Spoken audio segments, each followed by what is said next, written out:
Season 1 of Your Friendly Neighborhood Spider-Man is done. I've watched all of it, and that's why I'm here. I want to talk about it with you. I want to tell you what I liked about it, what I didn't like about it. I do want to talk about some things that happened in the finale as well as the season as a whole, so there will be spoilers here. If you don't want to be spoiled, don't watch this video. Do not watch it. Watch the show first, and then come back and watch this video. But before we get into everything, what's good, guys? It's DemiM7. Thank you so much for clicking on this video. Hit that like button, hit that subscribe button. You're going to have a great week. I know it. So when news broke out that not only did this show get renewed for a second season, but a third season, all before the first episode even dropped, I was actually kind of surprised because it's so rare, but that's also very promising. It means that Marvel and Disney had so much confidence in this first season that they wanted to expand it even before anyone saw the first episode. And now that we've got all of season 1, I can say that their confidence was justified because the show is good. And sometimes it's really good. So I want to get the finale out of the way first because it does tie up some things that were happening throughout the season, but also introduces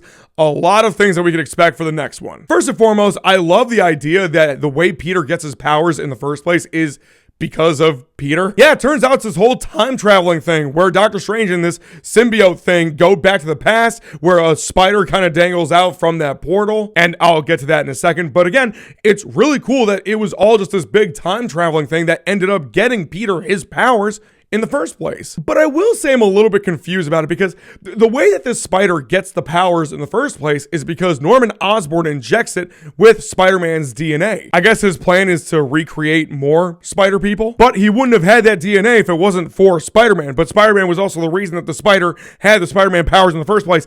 You see what I'm saying here? It's a little bit confusing, but I still think it's a really cool idea. Speaking of Norman Osborn, it was not really a secret that he was going to be a bad guy. I thought it was such an intriguing idea to have Norman Osborn be to this Spider-Man what Iron Man was to Tom Holland's Spider-Man in the MCU. This father figure that seemingly wants to help him grow and become his own hero while also giving him a lot of tech and suits in the process. But after finding out that he was just basically kind of using Spider-Man just to get some of his DNA, some of his powers to kind of recreate it, it's very fitting for him because we know what Norman Osborn's going to end up being. We all know that Green Goblin's coming at some point. I mean, hell, like in Peter's first fight against Scorpion, we see the infamous glider, which is some cruel foreshadowing because that glider ended up saving Peter's life. So yeah, Green Goblin's probably going to be here in either season 2 or season 3. I'm not sure which, but he'll be here. I did also think it was a very interesting choice to kind of recreate the whole No Way Home sequence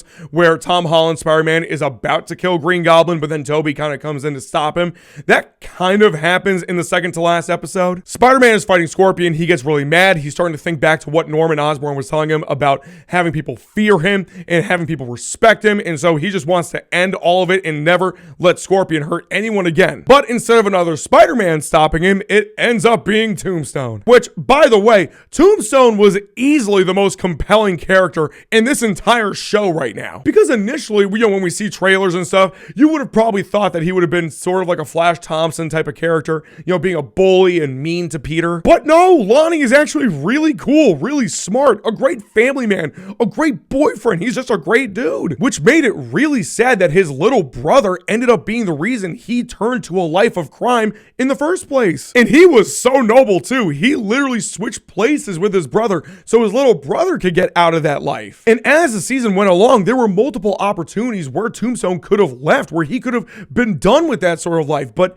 he kind of felt drawn to it a little bit. To the point where, again, in that second to last episode, the leader of his group ends up turning away on them because he's so scared that he's going to get killed by Scorpion. That would have been a great opportunity for Lonnie to leave too, but he doesn't. He ends up going to that Oscorp truck where all those different weapons are there, and that's where he inevitably gets his Tombstone powers. I mean, literally, in the finale, you see his fingertips start turning into stone. Tombstone is here to stay now. As far as other characters goes, I really do like Harry and Nico. I think they're both very good characters for what they do.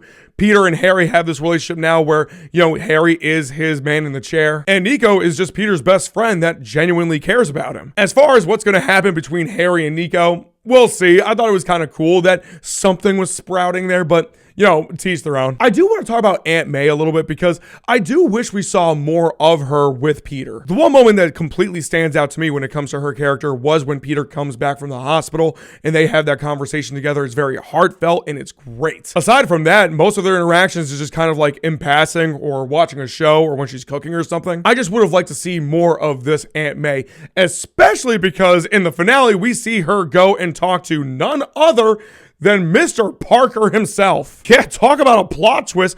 Peter Parker's dad is alive and he's in jail. Voiced by none other than, in my opinion, the greatest Spider-Man voice ever, Josh Keaton himself. So fitting to have him voice Peter's father. Because, I mean, this man, Josh Keaton is a treasure. But yeah, he literally asks Aunt May, how's my son? And throughout that time, Aunt May just looks sad. I mean, I'm not really sure. It'll be very interesting to see if that information ever becomes public to Peter and how that will kind of like put a rift in his relationship with Aunt May. I don't know. We also see a little bit of Daredevil and Finesse as well, which I think is pretty sweet. Harry Osborn is also going to be starting up his new project where he's getting a bunch of the scientists that were at Oscorp to kind of help each other. And I think it's called Web, which I thought was pretty sweet. And just to kind of go back to that point about Tombstone, he had an opportunity to join them, turns it down. He is just set on a life of crime, and it's sad. We finally find out that Nico Minoru and her necklace, because she kind of talks to it throughout a couple of different episodes, we end up finding out that it's her mom that she's talking to. It'll be interesting to see how that even happens in the first place,